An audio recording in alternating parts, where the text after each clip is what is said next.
What's up, y'all? ABHD here. As we all in 2024, why don't we rewind back and appreciate how tech has been in car in previous years? Initially, I created this channel to review future tech, like tech that could be in smartphones, gadgets, computers, cars, generally anything that has tech in it. But recently, a lot of people were like, why not open your thoughts and review this car? Like after already review, because I've been dealing this car for about a week now. And I was like, why not? Let me give it a shot. Besides, it's quite intriguing to trace how car tech has revolutionized because there are crazy new features built into modern cars these days. But this car I'm about to review keeps things basic for an average consumer. And that is why this is one of the easiest reviews I've done so far, because this car got justified by its price. Don't get me wrong, this might actually be my first long video on this channel, but it isn't the first long video I did. A lot couldn't just make it to the channel. So, this car right here is the Toyota Corolla 10th Gen E140. It is a sedan, yes. It is one of the most popular sold cars of its time, yes. This particular one is the base one, not the sporty version. This one costs under 6 million naira.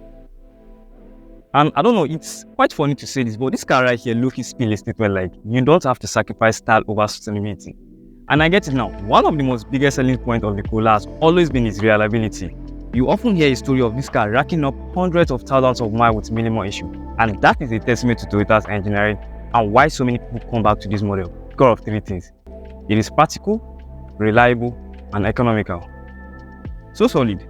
So first thing first, let's talk about the design. So design-wise, this car isn't going to turn heads the same way a supercar might. That's not really the point here. The design is all about practicality and reliability. You get a clean, simple look with this car, no fryers but also no nonsense. The front fascia is understated with modest grills and headlights that blend seamlessly into the design. And around the back, it's more of the same straightforward and functionality. The trunk space is generous for a compact sedan and the rear seat folds down to even give you more room. You know, it's these little things that make the Corolla such a practical choice for so many people. I don't really have much to say about the design. It's a pinnacle of refinement, like they are taking what's already working and make it better. I appreciate their formula here. Not too flashy, just okay. Inside, the Corolla keeps things basic but functional. The materials aren't luxurious, but they are durable. The back seat is also practical for its kind of spec, like a decent legroom space for an average height below 6'4". And in the front, it's more of the same basic and functionality. You've got everything you need within easy reach, and that's part of the charm here. It's all very user-friendly. The infotainment system, well, it isn't going to blow your mind, but it gets the job done. And at that time, this is how basic you could get with the price tag of the available technology. You've just got to deal with straightforward layout, physical buttons, and knobs. Besides, no overly complicated touchscreen here, just a basic layout.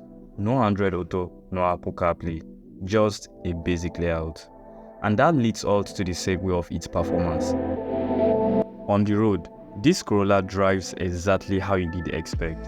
It isn't going to benchmark any performance here, just an easy drive, reliable and comfortable. The handling is more about comfort than sportiness, but it's solid and at the same time, it's predictable.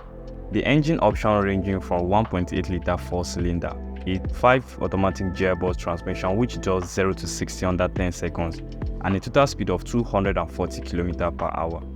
Along the line, this car plays a sustainable role while you step on the gas pedal, which provides adequate power for daily driving without being too thirsty at the pump.